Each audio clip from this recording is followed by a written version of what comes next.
Let's start tonight with a focus on Nigeria. The central bank held its benchmark lending rate at 14% and maintained existing cash reserve ratios for commercial banks at 22.5%. Now, this rate decision was expected by many economists who see that policy as being in line with the bank's efforts to resuscitate growth, but at the same time they have to kill inflation. The latest figures from the Nigerian Statistics Bureau put inflation at an all-time high of 18.3% in October and a third quarter negative growth of 2.24%. The central bank governor, Godwin Emefiele, said all members of the committee agreed on the decision to hold the rate as the bank struggles to stabilize inflation and spur economic growth at the same time. Now, the governor has also denied reports that it is proposing a law to jail people for 2 years or fine them 20% of the value of cash they're holding, especially if you keep dollars outside the banking system for more than 30 days.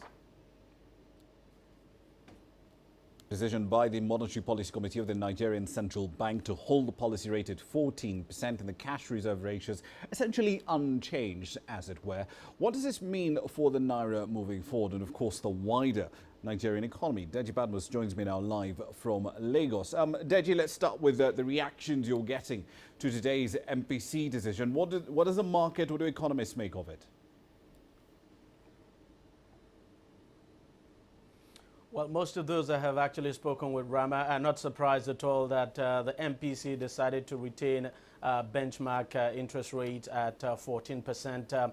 I remember last Saturday, the governor of the central bank had actually said, when that question was put to him at a function in Lagos, had said he didn't expect that there was going to be any rate cut. And so most of those I've spoken with have said, well, that even though they expected to see some kind of rate cut as, as a result of what the country is going through, and that you needed to spur growth, but that they are not surprised at all that the CBN has decided to, the MPC I should say now, has decided to maintain rates at their current levels.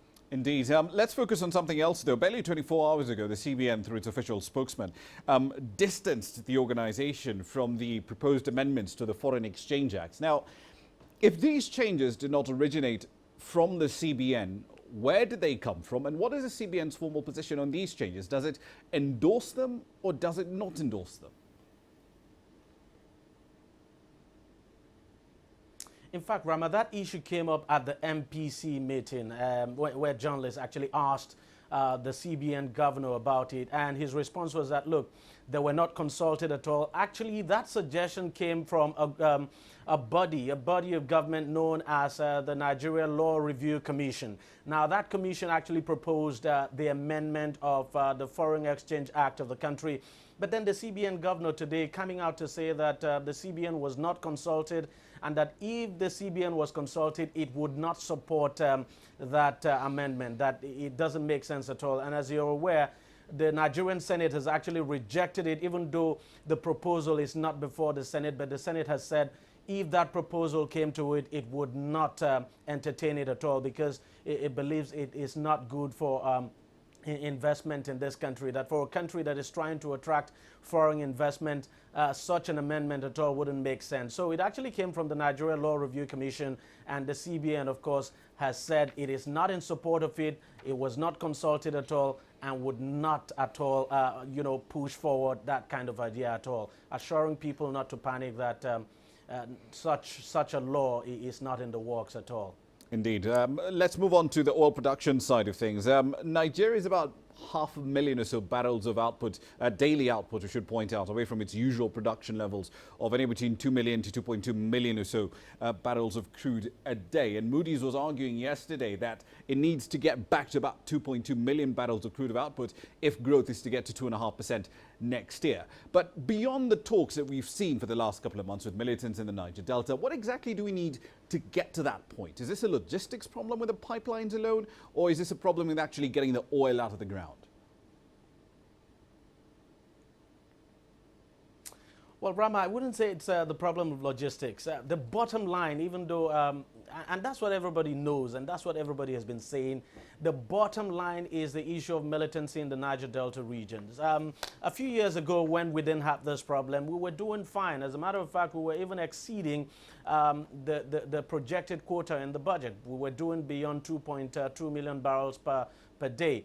But, basically what everybody has been saying, and that's what the government too has been saying, is that the problem is militancy, not logistics, not even finance or what have you. So if the government believes that if it is able to resolve the problem of militancy in that region, then Nigeria will be back on stream. For instance, there's a projection that if Nigeria is able to consistently produce, say, 2.2 million barrels per day from, beginning from now, then there's every likelihood that the country, the economy might bounce back and grow by about 2.5%.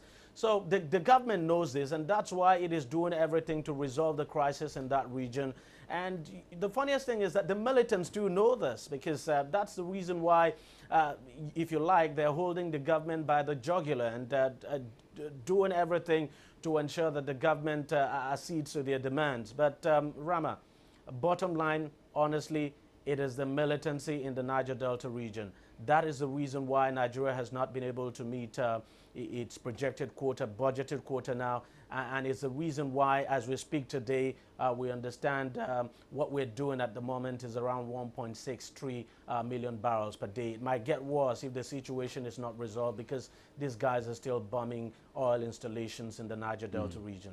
Right, indeed. We'll leave it there for the time being. Thank you for your input. That's Deji Badmus, of course, live as always in Lagos.